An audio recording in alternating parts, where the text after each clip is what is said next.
Ever sit in a salon chair and wonder about the rules that are supposed to keep you safe? Well, today we're demystifying all of that. We're going to break down the official safety and sanitation laws that every single beauty pro in Kentucky has to follow. Let's dive in. So, here's the big question. Is your salon following the law? It sounds simple, but the answer is so important for your health.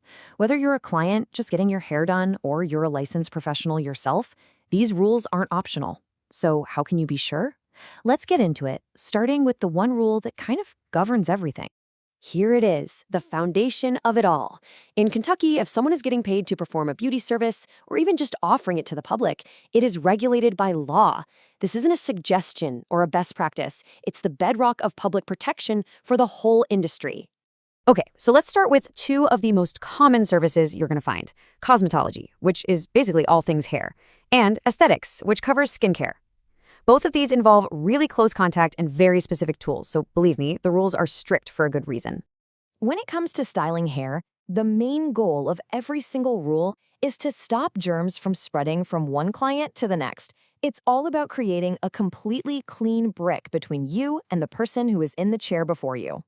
Let's get really specific here. The law says a fresh, clean, laundered towel for every single client, no exceptions. And every tool, I mean everything from scissors and combs to clips and rollers, has to be totally cleaned and disinfected before it gets anywhere near your head. And that rule about no double dipping?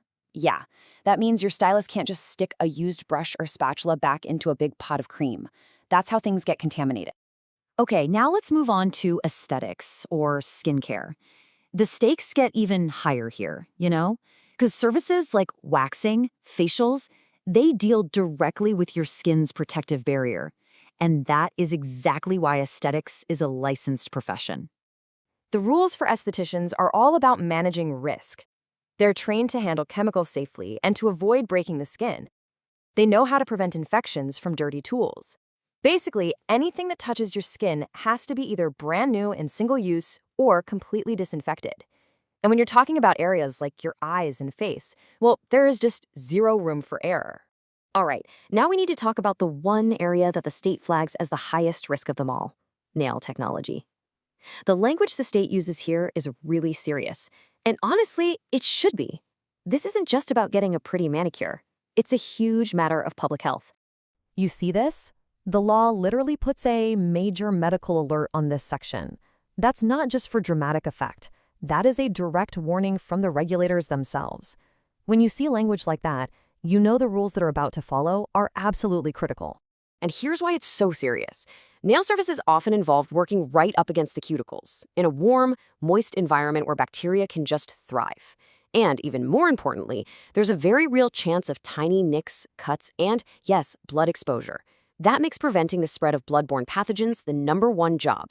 So what does this actually look like? Well, first, a licensed nail tech is required by law to assume there's a risk of blood exposure with every single client. Second, all those metal tools, clippers, nippers, you name it, they must be disinfected. And third, and this is a big one to watch for, porous things like nail files and buffers, they have to be thrown away after one use. If you see your nail tech pull one out of a drawer that's been used before, they are breaking the law, period. Okay, so we've covered the big licensed areas, but not every single beauty service is treated the same. The law actually has specific carve-outs for limited licenses and even a couple of total exemptions. Understanding these little details is super important. So let's take a look at what's called a shampoo and style license. As you can see, it's a very narrow lane. Someone with this license can wash your hair, blow it dry, curl it, style it. They still have to follow all the sanitation rules, like using clean tools and fresh towels. But what they absolutely cannot do is cut, color, or use any kind of chemical treatment. The law draws a very bright line in the sand. Now, what about services where you don't need a license at all? Well, there are a couple of big ones. Natural hair braiding is exempt, but with the major catch. Braiders can't use chemicals or do anything that actually changes the structure of the hair. Makeup artistry is a little more complicated. It's only unregulated if it's done for free, or maybe at a fair or carnival. The second a makeup artist charges for their service, it becomes regulated. So after going through all these different rules and licenses and exemptions, it's totally fair to ask the big question. Why does any of this matter? And the answer is actually really simple.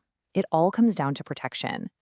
You see, these laws exist because there's always a risk. Every time a tool is used, every time there's skin-to-skin contact, every time a bunch of people are together in a public salon, there is a risk of infection. This isn't about making things difficult. It's a public health shield that's designed to manage that risk for all of us. And that brings us to what I think is the most powerful idea here. It's this idea that a licensed pro isn't just someone who's good at doing hair and nails. A license means they have been trained in safety and sanitation, they understand the law, and they are held accountable. They aren't just a technician, they are a regulated professional. So, the next time you're in that salon chair, I want you to look around and think about what we've talked about. The person about to work on you, are they just a technician?